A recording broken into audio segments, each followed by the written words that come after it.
ना जाने कहाँ जाए हम बहती धारे हैं, संसार है एक नदिया।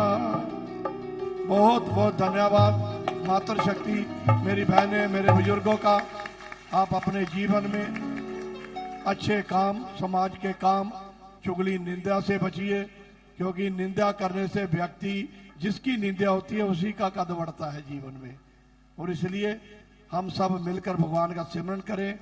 राणा जी और उनकी पूरी टीम ने कहा था शेड पड़ा हुआ है, और इस शेड में, इस गांव के सहयोग से ये शेड बना, इसके लिए मैं आप सबको बधाई देता हूं, जिसके नीचे आपकी भागवत हो रही है। और अपनी तरफ से मैं 21,000 रुपया शेड के लिए आपके लिए देता हूं। तो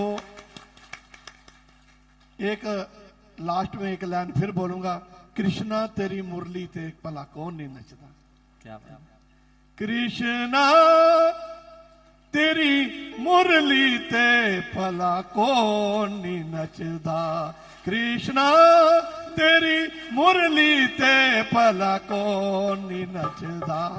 साथी सा धरती अंबर तारे नच दे, सारे भगत प्यारे नच दे।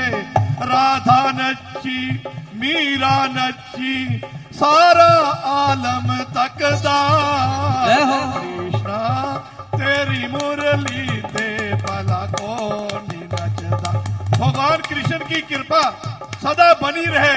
और प्रभु ने जन्म लिया, भगवान राम के रूप में लिया, भगवान कृष्ण के रूप में लिया। किसी से सर्टिफिकेट लेने की जरूरत नहीं कि हमारे भगवान किस रूप में आए।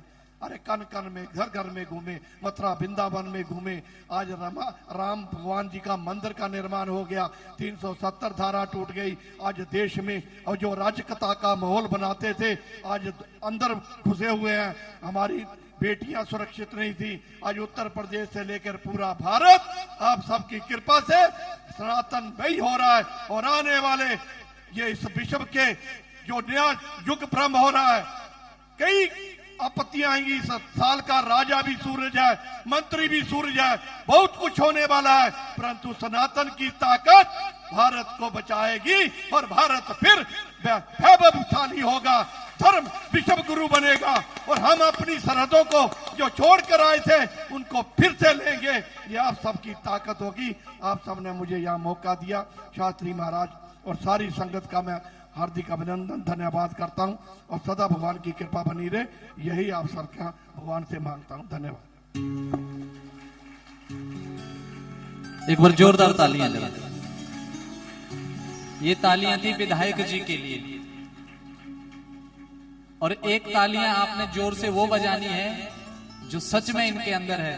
महाराज जी, वो जो जम्मू से फोन आया था ना, वो ऐसे ही नहीं आया था, वो सच में आया था। क्योंकि किसी आदमी को देख करके हम उसके भाव का, उसके मन में क्या चल रहा है, उसका पता लगा सकते हैं। आप सनातन के साथ जुड़े हुए इंसान हैं, तो जो सनातन के साथ जुड़ जाए वो ईमानदार क्यों नहीं होगा।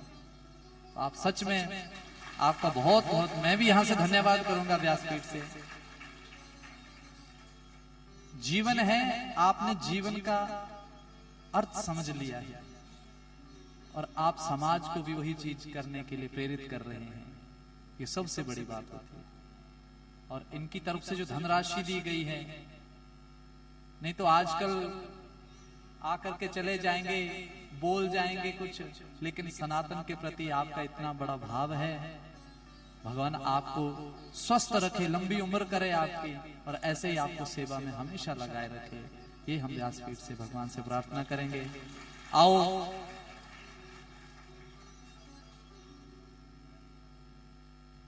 और पिछले 10 वर्षों से ये कथा में यहाँ पर ऐसे ही दर्शन देने के लिए आ रहे हैं। इनका बहुत बहुत धन्यवाद करूंगा मैं। और भजन भी इन्होंने बड़ा सुंदर गाया। इतनी व्यस्तता के कारण आकर के इन्होंने इतना सुंदर भजन प्रस्तुत किया है। और भजन के बोल भी सुंदर। और अच्छा, नॉलेज आप सारा ही रखते हैं। राजा भी सूर्य, मंत्री भी सूर्य। ये तो बिल्कुल सही बात कही इन्होंने, ज्योतिष के माध्यम से। और सूर्य जब हो जाएंगे तो आप देख ही नहीं कितनी आपत्तियां आ रही हैं। लेकिन जितनी मर्जी आपत्तियां आ जाए, सनातन का कोई बाल बांका ये आगे से आगे बढ़ता ही जाएगा। सनातन का अर्थ ही लगातार है। क्या अर्थ है? लगातार, जो लगातार चलाता हुआ धर्म। तो ऐसे सनातन में हम जो हैं वास कर रहे हैं, ऐसे सनातन धर्म में हम पैदा हुए हैं। हमें अपने में ही मान होना चाहिए। इसलिए हमारे भारतवर्ष में ही भगवान के अवतार हुए। तभी हम क्या बोलते हैं? भारत माता की। पुरजा जी, कोई अमेरिका माता की बोलता है जय? इंग्लैंड माता की बोलता है कोई? भारत हृदय है। क्या है? भारत हृदय है। मैंने आपको पहले ही बताया, हम चाहें तो बड़े से बड़े देश की इकोनॉमी गिरा सकते हैं। हम कुछ नहीं करेंगे, बस बाहरला माल खरीदना बंद कर देंगे। बस विदेशी चीज कोई अपनाएंगे ही नहीं। विदेश वालों को यह बात भी पता है कि भारत वाले अपना त्योहार ही मनाना छोड़ देंगे तो हम जीरो हो जाएंगे। एप्पल कंपनी बाहर की है, पर सबसे ज्यादा कहां खरीदा जाता है एप्पल का फोन? बोलो। हमारे यहां लाइनें लगती हैं। वही एप्पल का जो मालिक है, स्टोरी सुन लेना उसकी, मरने जा रहा था, लॉस हो गया, आत्महत्या करने जा रहा था। किसी ने बोला भारत जाके आ एक बार। वही भारत आया तो किसके पास गया? नीम करोली वाले महाराज के पास। वहां पर वास किया। महाराज जी ने गीता पढ़ने को दे दी। गीता पढ़ने के बाद वो ज्ञान आ गया, समझ गया जीवन कि जीवन क्या है। उसने कोई बदलाव नहीं किया। एप्पल वही है, लेकिन एप्पल को निकालने का एक तरीका अलग कर दिया। तो एक साल कौन सा निकलता है एप्पल? पहले 5 था ना, सबसे पहला कौन सा आया था? 3 या 4? बोलो। 4। फिर अगले साल फोन में फीचर वही है, सब कुछ वही है, बस नाम कर दिया और रेट बढ़ा दिया। और हम लोग पागल हो कि नहीं इस बार अब कौन सा चला है? 17 महाराज जी ऐसी पीछे हैं। अच्छा। अब 17, अगली बार 18 होगा और उसका रेट थोड़ा हम किश्तों पे भी खरीद लेते हैं। तो उन विदेश वालों को पालने वाले हम हैं सनातनी। जिस दिन हम ये चीजें करना बंद कर देंगे ना, तो उनको भोजन भी नहीं मिलेगा। इसलिए भारत को सोने की चिड़िया कहा जाता था। क्या कहा जाता था? महाराज जब इंग्लैंड की वो कंपनियां हमें लूटने आई, बोला जब हम भारतीयों को लूटने जाते थे, दरवाजा खोलते थे तो जैसे आलूओं का ढेर लगा होता है, वैसे उनके घरों में सोना हुआ करता था। लगातार बोला ईस्ट इंडिया कंपनी जो बनी, उसने 3 साल तक भारत को लूटा। कितने साल तक? जिसने ये रेल का इंजन बनाया था, उसने अपनी किताब में लिखा है, बोला मेरा जो आविष्कार था, अगर भारत को ना लूटा जाता तो मेरा आविष्कार ऐसे ही रह जाता। हमारी यहां से कंपनी गई, भारत को लूटा, यहां धन हुआ। 3 करोड़ आदमी बोला भूख से इंग्लैंड में मर गया था। भूख से। आज हम कमाने कहां जा रहे हैं? बोलो, जहां 3 करोड़ आदमी भूख से मर गया, कितने गरीब होते होंगे वो। और उन्होंने हम भारतीयों को लूट लूट करके अपने खजाने भरे। लगातार 3 साल तक लूटा। कितने साल? फिर भी हम संपन्न हैं। ऐसा ये सनातन है। बोले सनातन धर्म की। आओ आगे की कथा की ओर चलें। बोले श्रीमद् भागवत महापुराण की जय। जय जय श्री राधे श्याम। आओ महाराज अगली कथा। हाँ जी, आओ कुछ सम्मानित करें और उसके बाद राम कथा की ओर चलें और कृष्ण जन्म की ओर बढ़ें। आइए। जिला पार्षद सदस्य श्री सुशील कालिया जी, साथ में श्री नरेंद्र ठाकुर जी, इन दोनों को सम्मानित करेंगे व्यासपीठ से। इनका बहुत बहुत स्वागत है, जोरदार तालियों से इनका स्वागत करें। आओ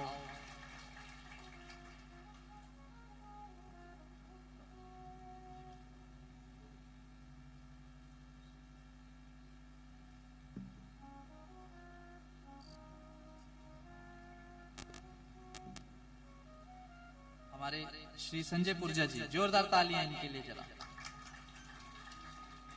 श्री रमेश ठाकुर जी चंडीगढ़ पुलिस में हैं जी ये, और उनका भी बहुत बहुत स्वागत है यहाँ आने पर। श्रीमती अनीता ठाकुर जी और ध्रुव जी गुगलहर से बहुत बहुत स्वागत है। ध्रुव जी और श्रीमती अनीता ठाकुर जी, जोरदार तालियों से इनका स्वागत करें सब। ध्रुव जी आ गए जी गुगलहर से।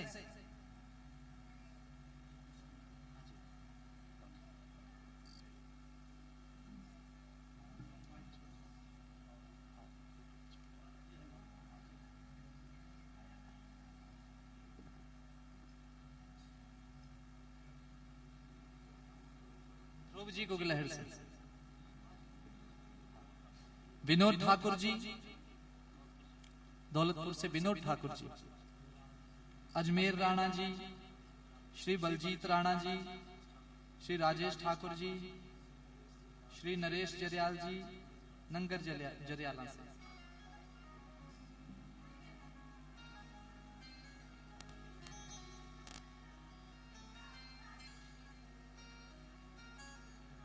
आओ ध्रुव जी आओ।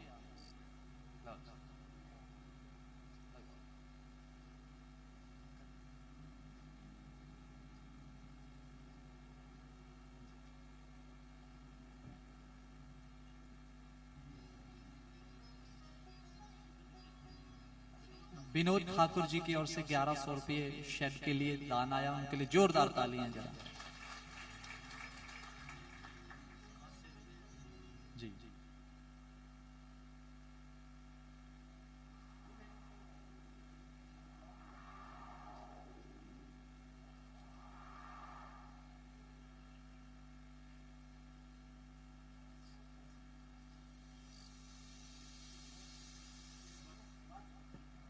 बोले श्री कृष्ण कन्हैया लाल की जय। आगे कथा महाराज आती है, बड़ी सुंदर कथा है। आसीद गिरी वै राजस्त्रिकूट इति विश्रुतः। त्रिकूट पर्वत पर महाराज एक बड़ा सुंदर स्थान है। उस स्थान पर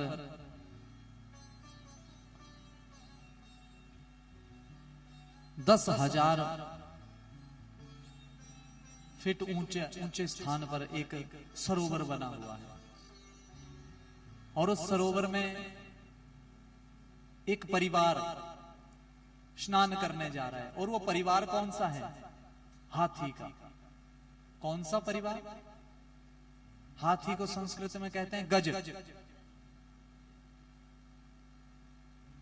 और मगरमच्छ को कहते हैं ग्राह। मगर भी कह देते हैं। क्या कह देते हैं? एक गज है, दूसरा मगर है। एक गज और दूसरा, कथा को समझना, हाथी पूरे परिवार के साथ देखो जहां पानी देख ले तो जल क्रीड़ा करने लगता है, बड़ा आनंदित हो जाता है। अच्छा, जब आनंदित हो जाता है तो जल से निकलने का नाम नहीं लेता। अब जब जल में क्रीड़ा करने गए तो वहां एक परिवार मगरमच्छ का भी रहता था। मगरमच्छ ने बोला कि हाथी स्नान करने आए हैं, बच्चों को थोड़ा एक तरफ कर लो, इनको क्रीड़ा करने दो। सबने बोला ठीक है महाराज। तो हाथी अपने परिवार के साथ क्रीड़ा करने लगा। क्रीड़ा करते करते बड़ा समय हो गया महाराज, वो जाए नहीं। तो मगरमच्छ को बच्चों ने कहा कि पिताजी अब हमारी बारी है खेलने की, ये जा नहीं रहे। बोला थोड़ी देर और रुक लो, सुबह से शाम होगी महाराज, वो तो न जाए। मगरमच्छ को आया क्रोध। उस मगर ने टांग पकड़ ली। किसकी? किसकी? हाँ। पीछे वालों आवाज आ रही है। किसकी टांग पकड़ ली? किसने? वो पीछे बोल रहे हैं हाथी ने पकड़ ली टांग। मगरमच्छ ने किसकी टांग पकड़ ली? तो मगर ने टांग पकड़ ली हाथी की। तो एक मगर ने हमारी टांग भी पकड़ी हुई है। कोई पूछे कि चलें कथा सुनने, हम क्या बोलते हैं? अरे चलना तो था मगर, बोलते हैं ना ऐसे, मगर वो मगर ने हमें भी पकड़ा हुआ। तो उस मगरमच्छ ने टांग पकड़ी। अच्छा, हाथी तो जोर तो बड़ा होता है हाथी को, लेकिन जल के भीतर रहने वाले को ज्यादा जोर होगा। अगर धरती पे होता मगरमच्छ तो हाथी उसे मार गिराता, लेकिन जल के भीतर था तो मगरमच्छ ज्यादा हावी हो गया उस पर। टांग छुड़ाने की बड़ी कोशिश की, टांग ना छूटे। बहुत भारी युद्ध हुआ, मगरमच्छ ने टांग नहीं छोड़ी। तो सबसे पहले पत्नी को आवाज लगाई, बोला आजा छुड़ा ले मुझे।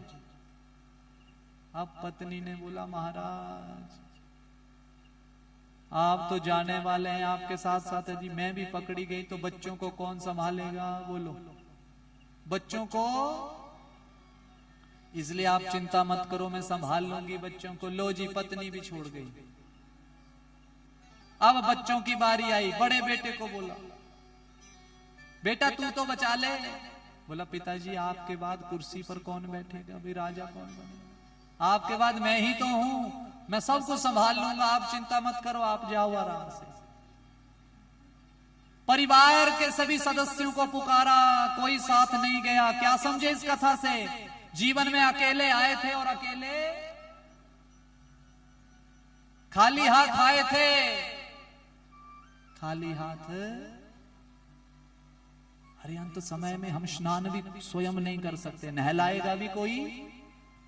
जब आए थे तब भी किसी ने नहलाया, जब जाएंगे तब भी कोई साथ नहीं आया था, ना जाएगा। चाहे वो राजा है, चाहे रंक है, चाहे फकीर है। क्या हुआ महाराज, अब क्या करूं क्या करूं? तो उसी समय महाराज एक कमल का फूल दिखा। कमल का फूल पकड़ा महाराज। उस हाथी ने, शरीर डूबने वाला था, डूबने वाला क्या, शरीर डूब ही गया। लेकिन भगवान तो तैयार बैठे थे कि कब मेरा नाम पुकारेगा तो मैं जाकर के इसे बचाऊं। पर पुकारा कब? लेकिन पहले घूम लिया सब रिश्तेदारों के। अंत समय में जब याद आई कि वही हरि है, हरि को पुकारने लगा महाराज। पुष्प सूंड के साथ ऊपर कर दिया, डूब चुका था बिल्कुल, सूंड ही बाहर रह गई थी महाराज। जैसे ही सूंड के साथ फूल अर्पित किया भगवान को, हरि को पुकारा, हरि तुरंत गरुड़ पर चढ़ करके महाराज आए और अपने चक्कर से भगवान ने सबसे पहले उस मगरमच्छ को मार दिया, उसके बाद उसे मुक्त कर दिया। बोले कृष्ण कन्हैया लाल की। किसी ने पूछ लिया महाराज पुकारा तो हाथी ने था, आपने उद्धार किसका कर दिया? मगरमच्छ का। भगवान कहते हैं जो मेरे भक्त का हाथ भी पकड़ लेगा सबसे पहले मैं उसी का उद्धार। इसने तो बोला भक्त के पैर ही पकड़ लिए थे, इसलिए पहले इसी का उद्धार किया। तो दोनों का उद्धार हुआ महाराज। भक्ति जीवन में थोड़ी भी हमारे कुछ प्रतिशत भी आ जाए तो हमारा जीवन भव से पार हो जाएगा। इसलिए महाराज भक्ति बड़ी जरूरी है। भक्ति कैसी है? गुलाब का पुष्प, कमल का फूल। कमल का फूल कहां खिलता है? जोर से बोलो। अच्छा, कीचड़ में खिल गया। तो गुलाब का फूल कभी तोड़ना हो तो कैसे तोड़ते हैं? आप जितना उस तालाब में जाकर के उस पुष्प की तरफ जाओगे उतना वो पुष्प आपसे दूर जाएगा। ध्यान देना, भक्ति का स्वरूप देखना, यहीं से समझो आप। बोला भक्ति कैसी हो? दौड़ दौड़ के भक्ति नहीं होगी, आपको एक स्थान पर बैठना पड़ेगा। पहले कहां बैठना पड़ेगा? एक स्थान पर बैठना पड़ेगा। उस स्थान पर जब आप बैठ जाएंगे तो भक्ति की शुरुआत होगी। कैसे? कीचड़ में उगे हुए पुष्प को तोड़ना हो तो सबसे पहले उस तालाब में खड़े होना पड़ता है, फिर एक लंबी सांस लेनी पड़ती है, पुष्प की ओर नहीं जाना होता, बस वहीं पर बैठ करके पानी को धीरे धीरे सहलाना होता है बस, वो स्वयं आपके पास आ जाएगा। तो भगवान भी जितना भगवान के पीछे दौड़ोगे भगवान उतने आपसे दूर जाएंगे। एक स्थान पर बैठ जाओ महाराज, योग करना प्रारंभ कर दो। आसन जित आसन जित श्वासा जित संग जित इंद्रिया, जब इन कार्यों को करना शुरू कर देंगे तो क्या होगा, भगवान स्वयं आपकी ओर खींचे चले आएंगे। यही भक्ति है, दौड़ने की तो आवश्यकता ही नहीं। तो महाराज ऐसी है गजग्राह की कथा। उसके बाद महाराज राजा बलि की कथा की। बलि ऐसा हुआ महाराज जिसने मिलकर के देवताओं पर आक्रमण किया, देवताओं ने उनको मार भगाया। मार क्या भगाया, मार ही दिया, राक्षसों को मार दिया। लेकिन महाराज राक्षसों के जो गुरुजी हैं वो हैं शुक्राचार्य जी। क्या नाम है उनका, उनके पास एक मंत्र है मृत संजीवनी मंत्र। उस मंत्र का जाप किया शुक्राचार्य जी ने, सभी को जीवित कर दिया, सभी को जीवित कर दिया। जब सभी को जीवित कर दिया महाराज, राक्षसों ने कहा कि गुरुजी आपने बचा तो लिया पर करें क्या। बोला ब्राह्मणों की सेवा शुरू कर दो।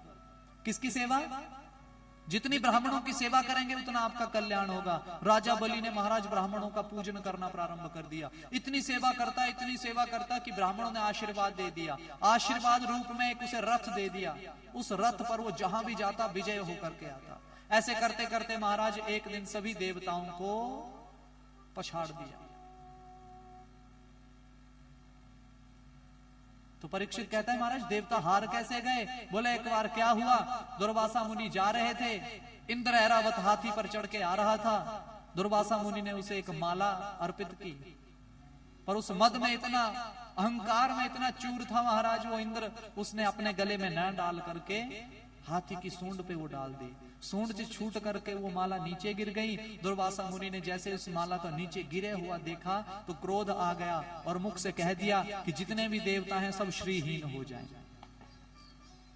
अब जो श्रीहीन हो जाए देव तो वो कुछ कर सकते हैं, कुछ भी नहीं। शुक्राचार्य जी को पता लगा कि देवता श्रीहीन हो गए हैं तो आक्रमण कर दिया और स्वर्ग पर महाराज स्थापना कर ली राजा बलि ने।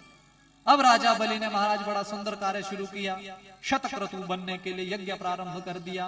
देवता छुप गए महाराज, सारे देवता छुप गए।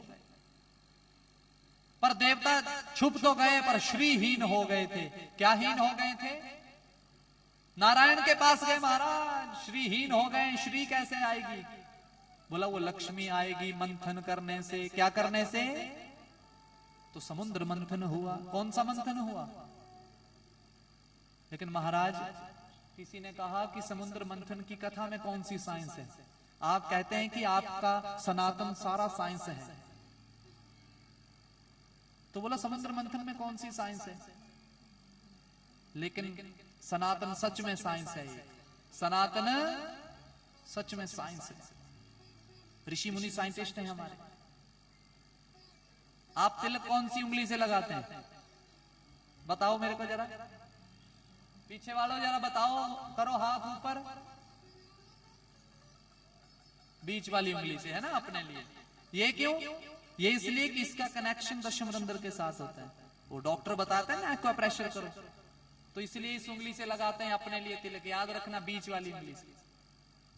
और बोला भगवान के लिए, बोला अनामिका उंगली, रिंग फिंगर। बोले ये क्यों, बोले ये इसलिए इसका कनेक्शन हार्ट के साथ होता है। और हार्ट की पंपिंग मशीन जो है ये होती है। डॉक्टर कौन सी चीज चेक करते हैं, नब्ज चेक करते हैं ना यहाँ, तो पंपिंग मशीन हार्ट की यहीं पे है।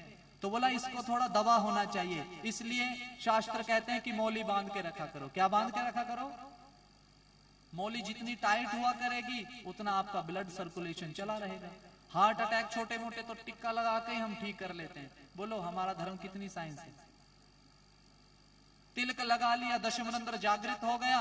यही तो दशमरंध्र है, सुषुम्ना इत्यादि नाड़ियां यहीं से तो शुरू होती हैं। इसलिए माताओं को बोला कि सिर ढक के रखा करो।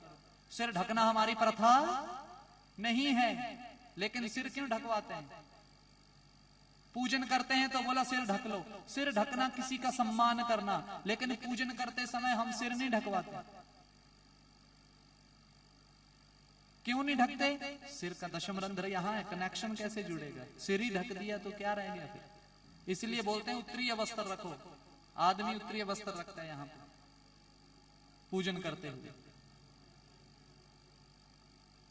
माताओं को कहा जाता है कि पूजन करना हो भगवान का साड़ी डाल लिया करो।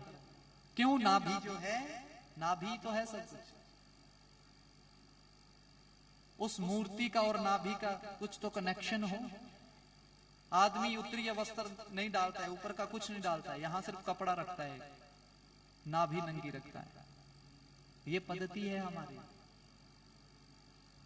औरतों को इसलिए बोल दिया कि सिर ढक के रखो, वो इसलिए बोल दिया कि ये जो बाल हैं सबसे ज्यादा मिट्टी खींचते हैं, और वही मिट्टी इस दशम रंध्र के जरिए आपके शरीर में प्रविष्ट होती है। और शास्त्र कहते हैं औरत कभी बीमार नहीं होनी चाहिए। औरत बीमार हो जाएगी तो सब बीमार हो जाएंगे। क्यों? क्योंकि घर के कार्य करने वाली तो वो है, वो कभी बीमार नहीं होनी चाहिए। इसलिए आपको बोल दिया कि सिर को ढक के रखा करो, ताकि आप सिर ढक के रखें तो आपके बालों के जरिए आप तक कोई बीमारी ना पहुंचे।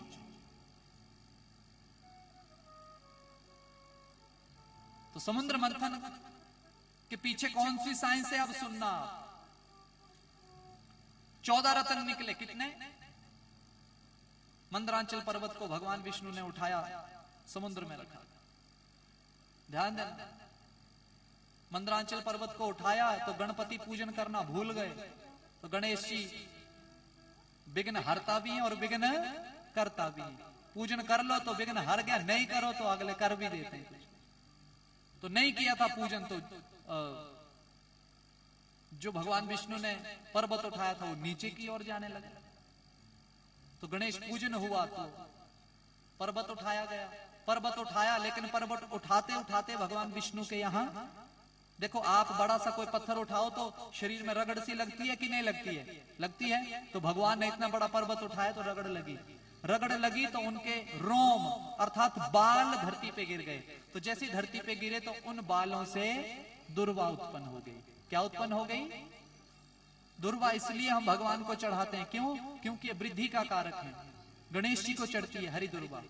गणेश जी ने अनलासुर नाम का राक्षस निगल लिया था, साबुता, अग्नि के समान गर्म था, तो पेट में गर्मी करने लगा। तो सभी ने क्या किया भगवान गणेश को कि अंदर ही रहे, इसलिए हरी हरी घास तोड़ करके किसको खिलाने लगे? गणेश जी को, कि थोड़ी शांति बनी रहे इनके पेट में और राक्षस अंदर ही रहे। तो इसलिए भगवान गणेश जी को हरी दुर्वा बड़ी पसंद है। और माताएं तो इसलिए चढ़ाती हैं हरी दुर्वा। देखना, धूप में रखो तो सूख जाएगी, पानी में रखो तो हरी हो जाएगी। क्यों? ये कुल की वृद्धि करने का साइन है। इसलिए हम हर जगह पूजन में भी उसे इस्तेमाल करते हैं, इसीलिए करते हैं। तो भगवान के रोम से वो कुशा और ये उत्पन्न हुआ। अब ध्यान देना, मंदरांचल पर्वत रख तो दिया समुद्र में, पर समुद्र में वो डूबने लगा। तो भगवान ने एक और अवतार ले लिया, कच्छप अवतार। कछुआ बन के आए, अपनी पीठ पर के उस पीठ पर जाकर के उसको टिका लिया पर्वत को। मंथन के लिए रस्सी भी चाहिए, तो बासुकी नाग जो भगवान के गले में है, किस भगवान के गले में है? बोलो, शिव भगवान। बोले शंकर भगवान की। तो शिव भगवान के गले में वो नाग है। नाग ने शर्त क्या रखी? बोला अगर समुद्र से अमृत निकलेगा तो मुझे भी पिला देना। बोला जरूर। तो रस्सी का काम उन्होंने किया। अब मंथन करना है, रस्सी इधर से भी खींचने वाला हो, कोई इधर से भी। तो एक तरफ राक्षस आ गए खींचने के लिए, और एक तरफ देवता पूंछ की तरफ आ गए और राक्षस मुख की तरफ आ गए। मंथन होने लगा। अब इस बात को बड़े ध्यान से समझना सबने। अब साइंस क्या है?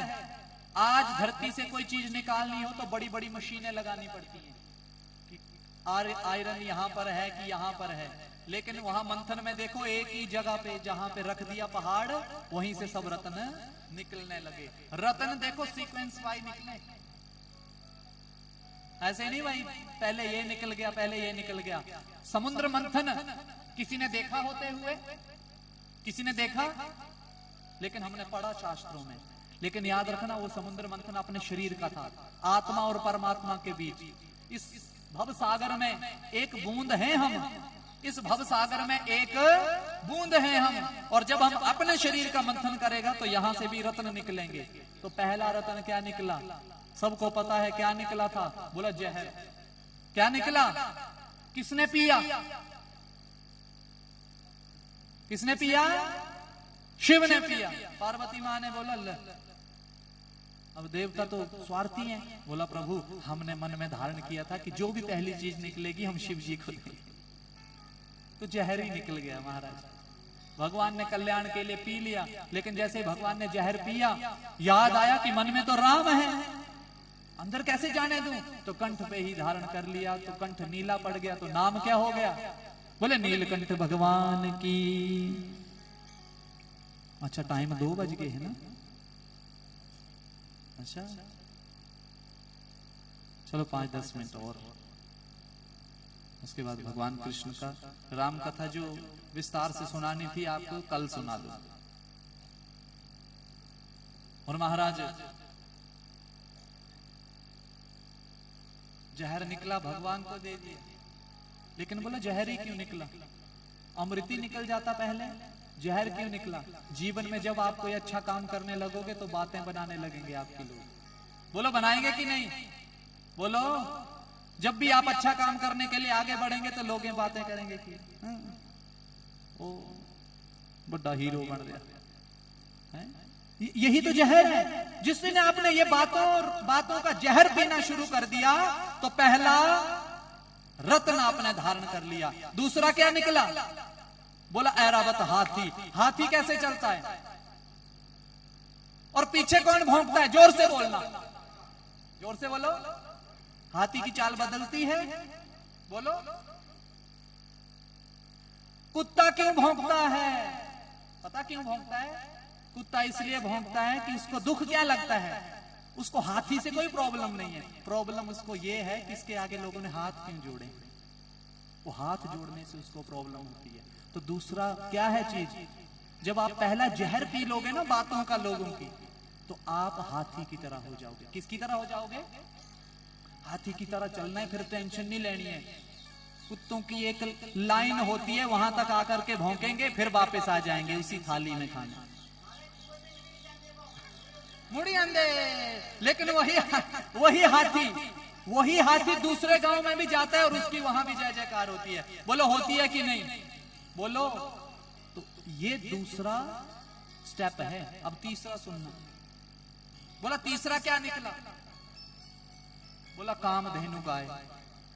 गाय क्या देती है, अगर उस आदमी में प्रतिभा होगी ना, क्वालिटी होगी, उस आदमी में यदि क्वालिटी होगी ना, भौंकने वालों ने तो भौंक लिया, लेकिन उसमें सामर्थ्य होगी, क्वालिटी होगी, तो जैसे गाय दूध देती है, सबका पालन करती है, वो भी प्रतिभा रूपी उस दूध को समाज में बांटना शुरू कर देगा।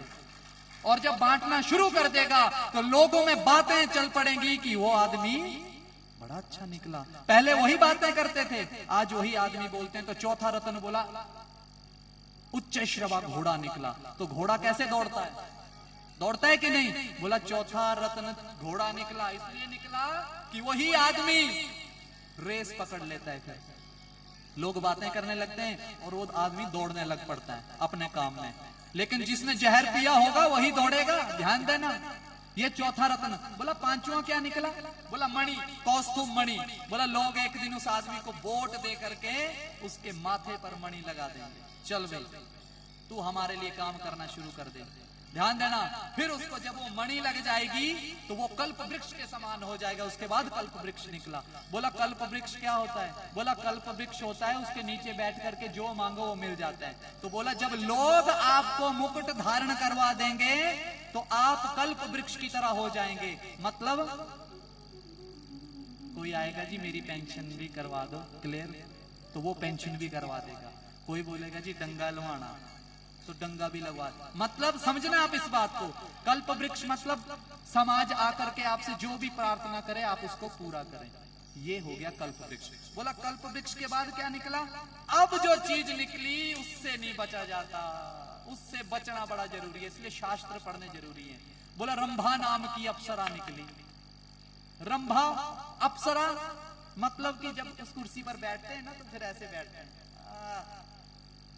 कोई बोलता है जी आपसे कोई मिलने आए, और रुक बहन दे उन्होंने 2 मिनट, तू चाह ले आसी, चाह पी ली है। ये अप्सरा आई, इससे जो बच गया तो उसका कल्याण हुआ। कैसे हुआ कल्याण? फिर अगर उस पर कृपा हुई, चाय छोड़ के उस बंदे का काम करने गया तो बच गया अप्सरा से। नहीं बचा तो मतलब बोला चाय ले यार, पानी पी ले यार, वो ऐसे ही तो आते हैं रोज, इन्हों का काम ही इतना दा ही है रोज, ठीक है। लेकिन रंभा अप्सरा जब आती है तो आदमी सुस्त पड़ जाता है, बोलता है करते हैं अपने ही टाइम है। अब आगे देखना, जब ये चीज आप में आ गई तो बोला 8वीं चीज निकली लक्ष्मी। क्या निकली? देखना कितनी सीक्वेंस वाइज निकल रहा है हमारा। बोला लक्ष्मी क्या करती है? बोला जब रंभा अप्सरा आई, आपने लोगों का काम करना छोड़ा, पैसा इकट्ठा होने लगा, तो पैसा क्या करता है? सबसे पहले किसको खराब करता है पैसा? दिमाग खराब। एक नशा ऐसा है जिसको रात को पियो सुबह को उतर जाता है। बोलो उतरता है कि नहीं? लेकिन लक्ष्मी का नशा ऐसा है जो एक बार चढ़ गया तो महाराज लक्ष्मी आई, लक्ष्मी के बाद जो 9वां रत्न निकला आप भी हैरान हो जाएंगे। लक्ष्मी के बाद जो 9वीं चीज निकली वो निकली ही शराब। क्या निकली? हाँ, यहां शराब नहीं लिखा है, यहां लिखा है बारूणी। तो बारूणी का मतलब शराब। बोला वो क्यों निकली? बोला लक्ष्मी का जो नशा है, यही तो वो नशा है, इससे जो बच गया। तो बोला शराब के बाद क्या निकला? चंद्रमा। क्या निकला? बोला चंद्रमा क्यों निकला? बोला चंद्रमा मन का कारक है, ठंडा है चंद्रमा। लक्ष्मी आ गई तो शांत रह जाओ, नशा चढ़ गया तो शांत रहो, चुप हो जाओ, बिल्कुल चुप हो जाओ, ना दिखावा करो ना कुछ करो, बस चुप हो जाओ, शांत हो जाओ। बोला जब चंद्रमा आ जाएगा आप में शांति आ जाएगी, शांति का स्वरूप आ जाएगा। तो चंद्रमा के बाद बोला पारिजात पुष्प निकलता है, पुष्प का काम होता है खुशबू फैलाना। तो चारों तरफ आपकी खुशबू फैल जाएगी। जब चारों तरफ आपकी खुशबू फैल जाएगी तो उसके बाद निकला पांचजन्य शंख। शंख की ध्वनि जैसे चारों ओर फैलती है, आपका नाम ऐसे चारों ओर फैल जाएगा। और जब आपका नाम चारों ओर फैल जाएगा तो उसी समय भगवान धन्वंतरी अकेले नहीं आएंगे, एक कलश लेकर आएंगे, उसमें अमृत होगा और उस अमृत को बांटने वाले आप कहलाओगे। ये 14 रत्न निकले। तो जब ये 14 रत्न निकले, अमृत भी निकला उसमें महाराज, अमृत निकला महाराज। अमृत को कौन ले गए? राक्षस। देवता पीछे दौड़े, भगवान ने मोहिनी रूप बनाया, मोहिनी रूप धारण किया, बोला मैं बांट देता हूं सबको। सब मोहित हो गए। स्वर भानु नाम का राक्षस जान गया कि ये तो मोहिनी अवतार लेकर के भगवान ही आए हैं। भगवान ने सारा अमृत देवताओं को पिला दिया, लेकिन सूर्य और चंद्रमा के बीच वो राक्षस बैठ गया महाराज। उसने भी एक घूंट पिया ही था, अभी गले तक पहुंचा था। भगवान समझ गए, सिर को धड़ से अलग कर दिया। तो राहु हुआ धड़ और केतु हुआ सिर। पहले 9 ग्रह थे, फिर कौन से हो गए? 2 और हो गए। कितने ग्रह हो गए? 9 ग्रह। ये राहु और केतु भी आ गया। और जीवन में जिसके राहु और केतु नहीं आए उसका जीवन समझो अभी चला ही नहीं। इसलिए राहु और केतु की दशा होनी भी, वही तो समाज में आपको दौड़ाएंगे, अच्छे बुरे का पता लगवाएंगे, वही तो आपको जागृत करेंगे हर समय। तो महाराज ये समुद्र मंथन हुआ, फिर श्री जो थी वो आई, उनमें वामन अवतार हुआ भगवान का, पयोव्रत धारण किया। अदिति मां ने बच्चों को महाराज स्वर्ग से निकाल दिया था, तो अदिति मां ने पयोव्रत धारण किया। तो भगवान वामन भगवान जो है स्वयं अदिति मां के गर्भ में आए। वामन भगवान का जब प्राकट्य हुआ तो महाराज जनेऊ संस्कार होने लगा। वामन थे, 52 उंगल थे महाराज, छोटे से भगवान। बृहस्पति जी ने यज्ञोपवीत संस्कार किया। बोला गुरुजी क्या चाहिए? बोला भिक्षा मांग के ला मेरे लिए। बोला क्या? बोला ये ब्रह्मांड ही चाहिए मुझे, तीनों लोग चाहिए। बोला है किसके पास? बोला एक राजा है जिसका नाम बलि है, यज्ञ कर रहा है, शतक्रतु बन रहा है, वहां जाकर के मांग ले। वामन भगवान गए। तो सबसे पहले भगवान को किसने देखा? वामन भगवान को सबसे पहले किसने देखा? रत्नमाला नाम की कन्या ने। किस कन्या ने? बोला रत्नमाला कौन है? बोला बलि की पुत्री। देखो भाव इतना सुंदर लाया उसने मन में, गलत भाव नहीं लाया कि ये मेरा पति हो जाए ना, भाव लाया कि ऐसा मेरा पुत्र हो जाता और मैं उसको अपना दूध पिलाती। हाँ, भगवान ने देखा, बोला तेरा ये वचन मैं जरूर पूरा करूंगा। पर लीला देखो भगवान की, भगवान ने मन ही मन धारण कर लिया कि इसका मैं ये भाव पूरा करूंगा, इसका पुत्र बनूंगा मैं। भाव आया कि ये मेरा पुत्र हो जाता और मैं अपने स्तनों से इसको दूध पिलाती। लेकिन बामन भगवान आगे गए, बड़ा स्वागत हुआ कि ब्राह्मण आया है, आहा आनंद हो गया। बोलो पंडित जी क्या चाहिए? बोला बड़ा संतुष्ट हूं मैं। नहीं बोला क्या चाहिए? बोलो, 1 गांव दे दूं, 5 गांव दे दूं, 6 गांव दे दूं, आपका विवाह करवा दूं? बोला नहीं महाराज कुछ नहीं चाहिए। बोला मुझे 3 पग भूमि चाहिए। कितनी? बोले छोटे छोटे पैर है महाराज, कितनी भूमि आएगी? बोला मैं बड़ा संतुष्ट हूं, दे सकते है तो दे, नहीं तो चुप। बोला नहीं महाराज दूंगा। बोला दी। नहीं बोला संकल्प करके दे।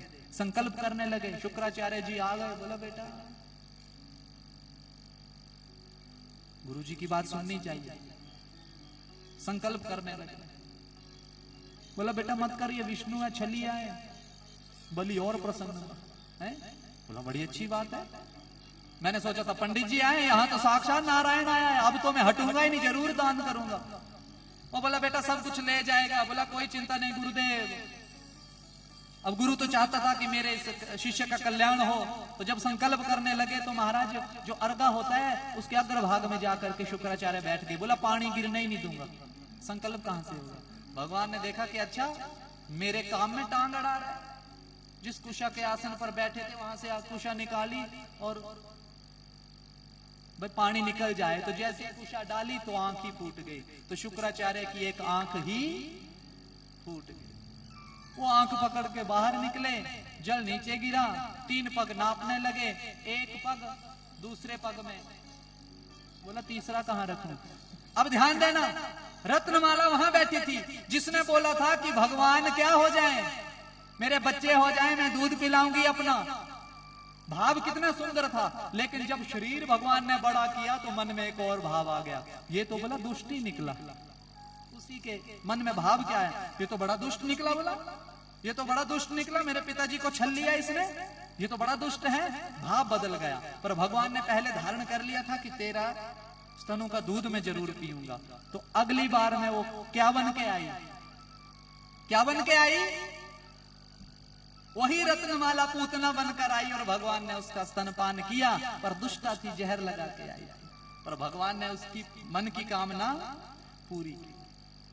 तो वही पूतना बनकर आई। तो महाराज 3 पग में सब कुछ नाप लिया, तीसरा पग सिर पे रखा, पाताल लोक दे दिया। क्या चाहिए? बोला भगवान आप चाहिए, रोज आपका दर्शन करूं। तो भगवान को बांध लिया। भगवान जब भी गए बंध गए, द्वारपाल बना दिया। लक्ष्मी ढूंढे कि कितने गए,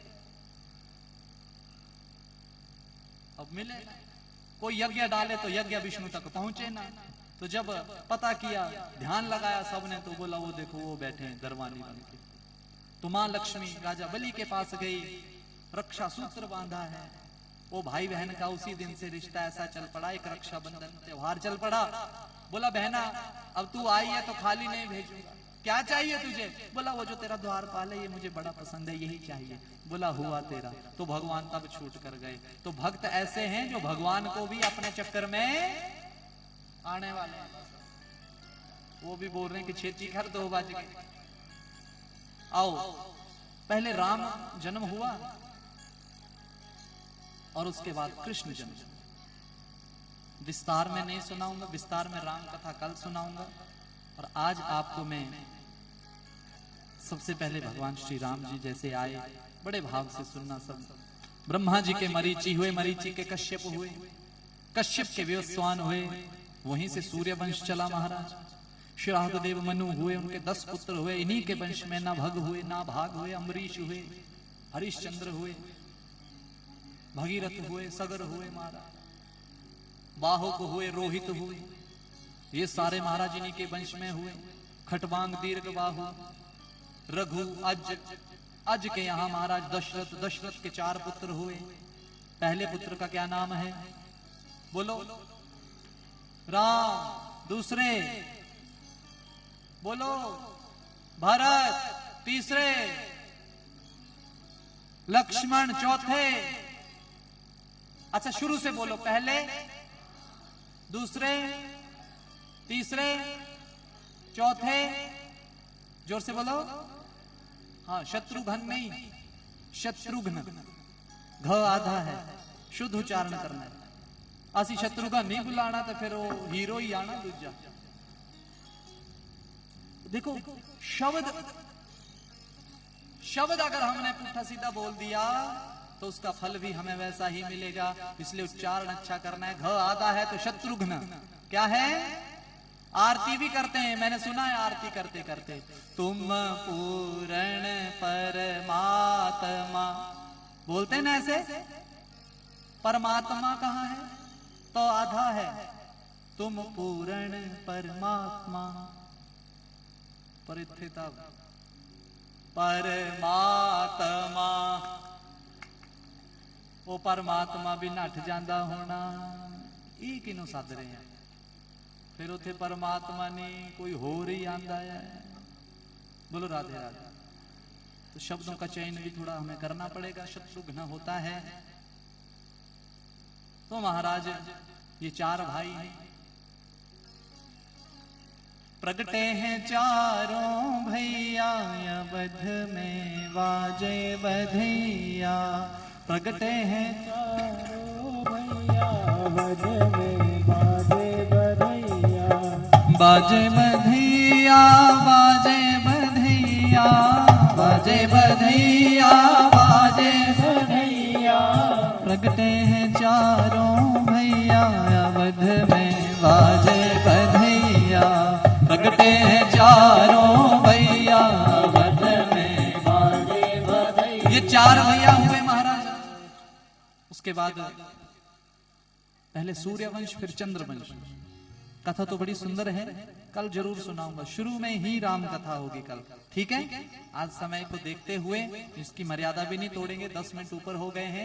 अब कृष्ण जन्म की ओर चलते हैं। अब थोड़ी ही देर में कृष्ण भगवान हमारे बीच आने वाले हैं। आओ कृष्ण जन्म की ओर चले महाराज। ब्रह्मा के अत्रि हुए, अत्रि के चंद्रमा हुए, चंद्रमा के बुध हुए, बुध के पुरुरवा हुए, उन्हीं के वंश में नहुष हुए, उन्हीं के वंश में ययाति हुए महाराज, पुरु हुए, दुष्यंत हुए, शकुंतला उनका पुत्र हुआ भरत, जिस भरत के नाम पर इस देश का नाम क्या हुआ?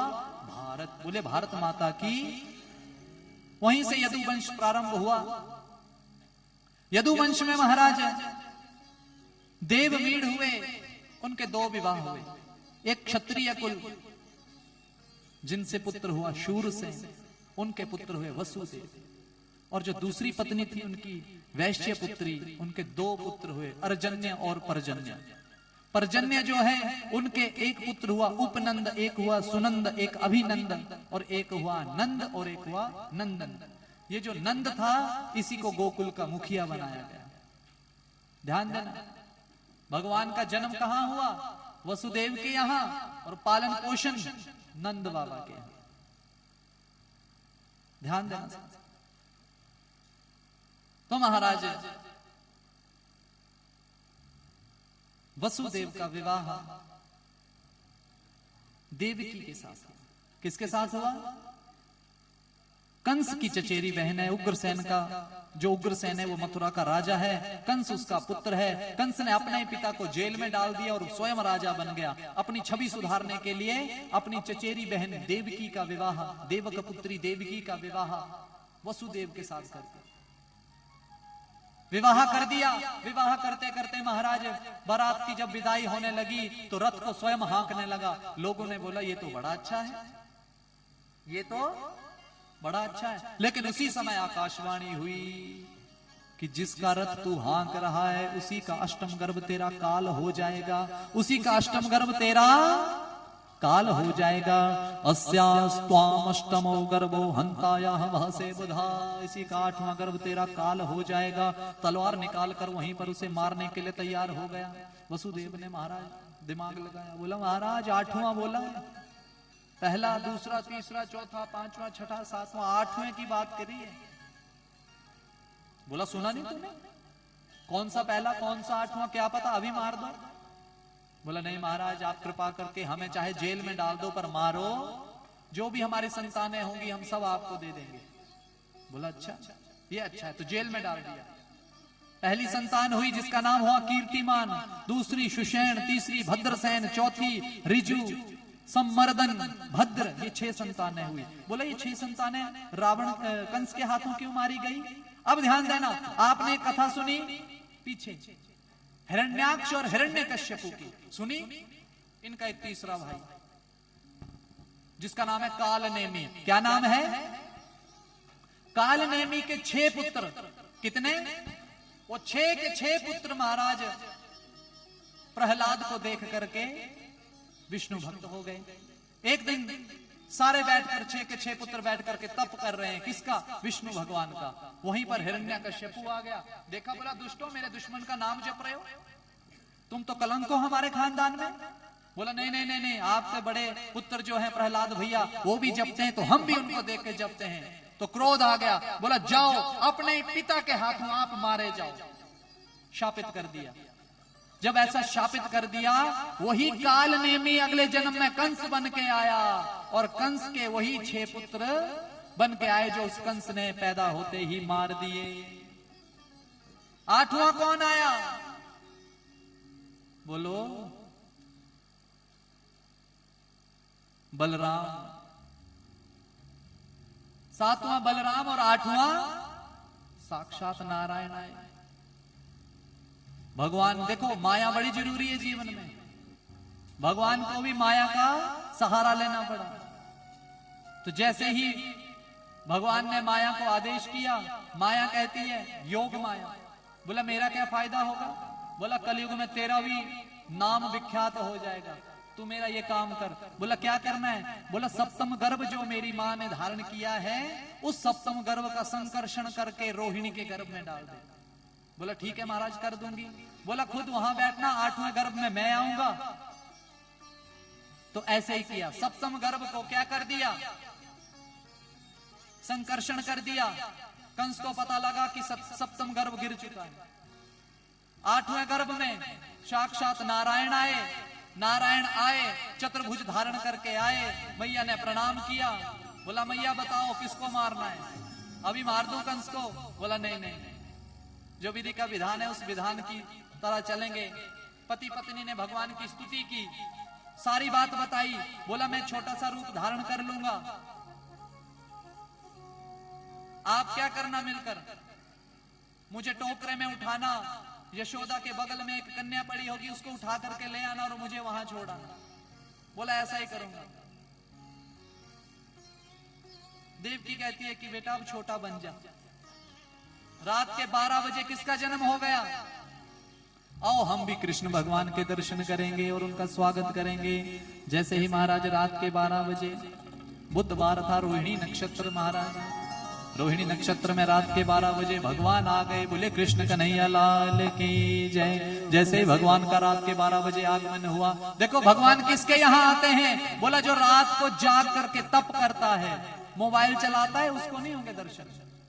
नहीं भाई तुसी आज रात 12 बजे तक मोबाइल चलाते रहो, भगवान आ जाने। जो बैठ करके तप करेगा रात के 12 बजे तक, उसको भगवान मिलेंगे। पूरी दुनिया सोई थी लेकिन 2 जाग रहे थे। कौन? देवकी और वसुदेव। तो उनके यहाँ कौन आ गए? नारायण आ गए। बोला भगवान रोए नहीं। बोला क्यों नहीं रोए? बोला इसलिए नहीं रोए कि रोते तो सब जाग जाते, सबको पता लग जाता। मामा जी को तो पहले पता लगता, क्योंकि वो तो ताक में था पहले कि कब आया 8वां गर्भ और मैं कब मारूं। तो इसलिए बोला भगवान रोए नहीं। आओ हम भी स्वागत करते हैं, एक बार खड़े होकर के जरा। स्वागतम कृष्णा, स्वागतम कृष्णा, बोलो स्वागतम कृष्णा, स्वागतम कृष्णा। तालियां बजाओ जाओ। स्वागतम कृष्णा, स्वागतम कृष्णा, स्वागतम कृष्णा, स्वागतम कृष्णा, स्वागतम कृष्णा, स्वागतम कृष्णा, स्वागतम कृष्णा, स्वागतम कृष्णा। बोलो स्वागतम कृष्णा, स्वागतम कृष्णा, स्वागतम कृष्णा, स्वागतम कृष्णा। अज मथुरा दे विच अवतार हो गया श्याम निका जया। अज मथुरा दे विच अवतार हो गया श्याम निका जया। निका जया निका जया निका जया। अज मथुरा दे विच अवतार हो गया श्याम निका जया। अज मथुरा दे विच अवतार हो गया श्याम निका जया। अज मथुरा दे विच अवतार हो गया श्याम निका जया। मथुरा दे विच अवतार हो गया श्याम निका जया। देखो खुशी किस किस को है जन्म की, जरा दोनों हाथ उठा करके और सबकी आवाज आए, बोलो बधाई हो। नी मैं नचना ओ नी मैं नचना, नी मैं नचना ओ नी मैं नचना, नी मैं नचना श्याम दे नाल, नी अज मैनू नच लैण दे। नी मैं नचना श्याम दे नाल, नी अज मैनू नच लैण दे। ओ नच लैण दे नी मैनू नच लैण दे, नच लैण दे नी मैनू नच लैण दे। ओ नच लैण दे नी मैनू नच लैण दे, नच लैण दे नी मैनू नच लैण दे। नी मैं नचना ओ नी मैं नचना, नी मैं नचना श्याम दे नाल, ओ अज मैनू नच लैण दे। नी मैं नचना श्याम दे नाल, ए अज मैनू नच लैण दे। दुनिया दे लई नचे बथेरा, फिर भी ना कोई बनिया मेरा, फिर भी ना कोई बनिया मेरा। नी मैं की करना संसार, रे अज मैनू नच लैण दे। नी मैं नचना श्याम दे नाल, रे अज मैनू नच लैण दे। नी मैं नचना श्याम दे नाल, रे अज मैनू नच लैण दे। नी मैं नचना श्याम दे नाल, रे अज मैनू नच लैण। उठाओ जरा पीछे वाले हाथ, जरा दोनों हाथ उठा करके, क्या बात है।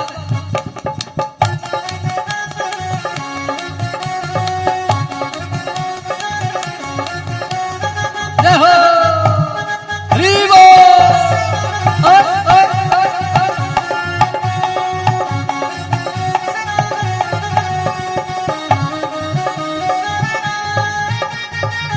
जय हो।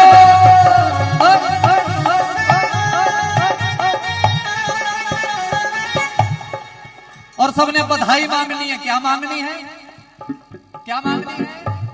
देखो हाथ किसके नीचे नहीं होना चाहिए। कहते राम नाम दा गिद्धा की पुट्ठा की। यहां ऐसे मत देखना कि कौन देख रहा है कौन नहीं देख रहा है, बस भगवान देख रहे हैं यही सोचना है। और भगवान के जन्म की खुशी मनानी है सबने। ओ मैं तो नंद बाबा के घर जाऊंगी, मैं तो नंद बाबा के घर जाऊंगी। हाँ बधाई लेके आऊंगी, हाँ बधाई लेके आऊंगी। अरे हाँ बधाई लेके आऊंगी, बधाई लेके आऊंगी। ओ मैं तो नंद बाबा के घर जाऊंगी, मैं तो नंद बाबा के घर जाऊंगी। हाँ बधाई लेके आऊंगी, बधाई लेके आऊंगी।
बधाई लेके आऊंगी, बधाई लेके आओगी। ओ मैं तो